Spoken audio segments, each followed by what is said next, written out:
Welcome back. I'm Dr. Joseph Akins, Professor of Recording Industry at Middle Tennessee State University. This is the second video in a series covering the fundamentals of synthesizer programming.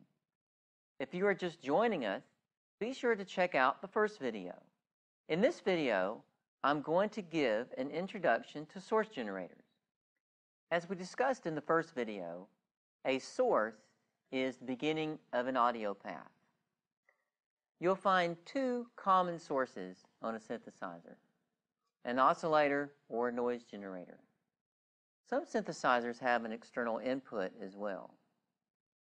So what's important for you to learn are all the controls, the knobs, the sliders, the switches found at an oscillator and a noise generator. Let's take a look at those. You should find many controls at the oscillator. Controls such as fine tune, coarse tune, octave switch, and waveform selector. The latter allows you to adjust the harmonic content of an oscillator. The other three allow you to adjust the pitch of the oscillator.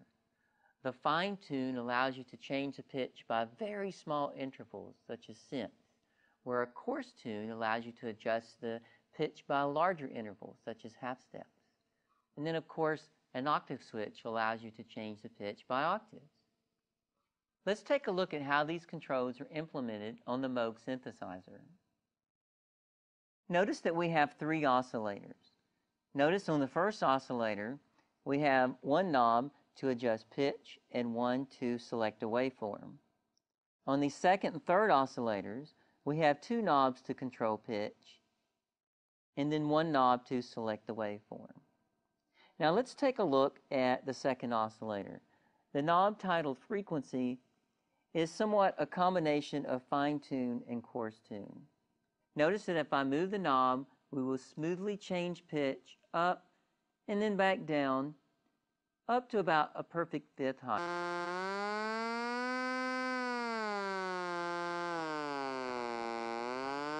Then notice below that, the octave switch will allow us to quickly change by octave.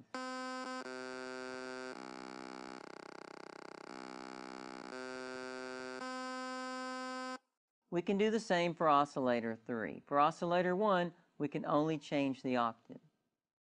Now, the waveform selector is going to allow us to choose different waveforms. Therefore, change the harmonic content of this oscillator. If I move this waveform selector all the way to the left, I choose what's known as a triangle wave. It has odd harmonics only, almost flute-like. If I choose a different waveform, such as a sawtooth wave, we'll have all harmonics and a much brighter, buzzier tone. I have other waveforms to select.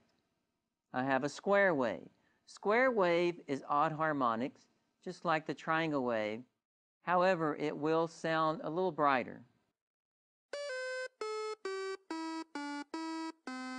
And then our last waveform is a pulse wave. The reason these waveforms sound different is because of their harmonic content. Another option for the source of your patch is a noise generator. A noise generator generates a random signal that includes all frequencies. It's very simple. You will not have pitch controls or a waveform selector. However, you may have a color control that allows you to choose white or pink noise. Let's take a look and listen to an example on the Moog Voyager. I'm going to switch off the second oscillator and bring on the noise generator.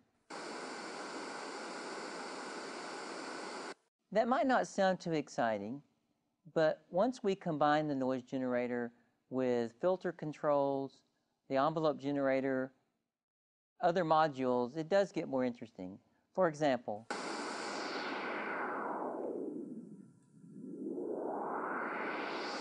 that's the cutoff frequency, and we will be discussing that in the next video.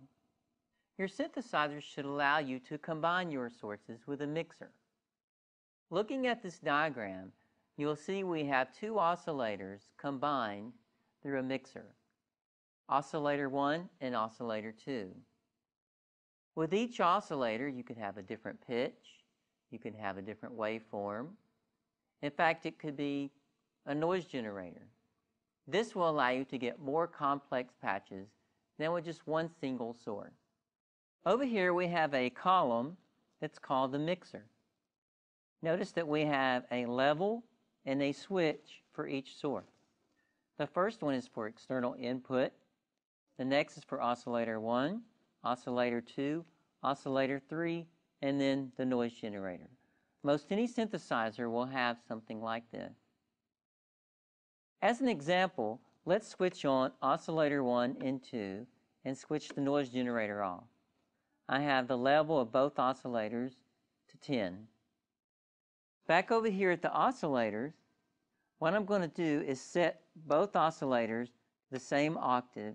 I'm going to set them both to a sawtooth wave, and then I'm going to adjust this frequency knob, change the pitch of the second oscillator so it's a perfect fifth higher. Notice this.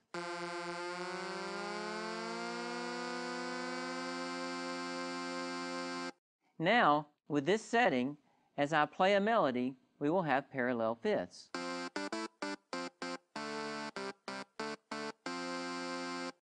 If I bring the pitch of the second oscillator back down, so that's perfectly in tune with the first oscillator, we will now have unison.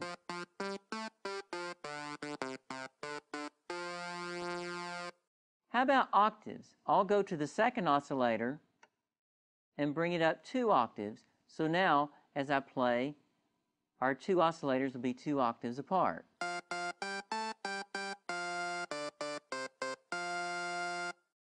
We could bring in a third oscillator. I'm going to adjust the pitch of the third oscillator, and I'm going to set it up even 1 octave higher.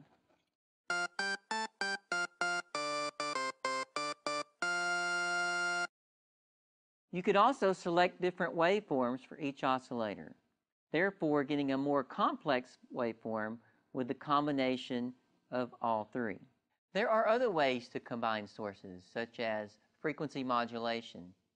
To learn more about those techniques, be sure to check out the book, The Fundamentals of Synthesizer Programming, at themidiprofessor.com.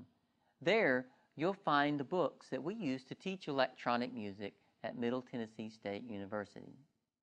In the next video, we're going to start learning about modifiers, such as the filter. So thanks for watching the Fundamentals of Synthesizer Programming video series.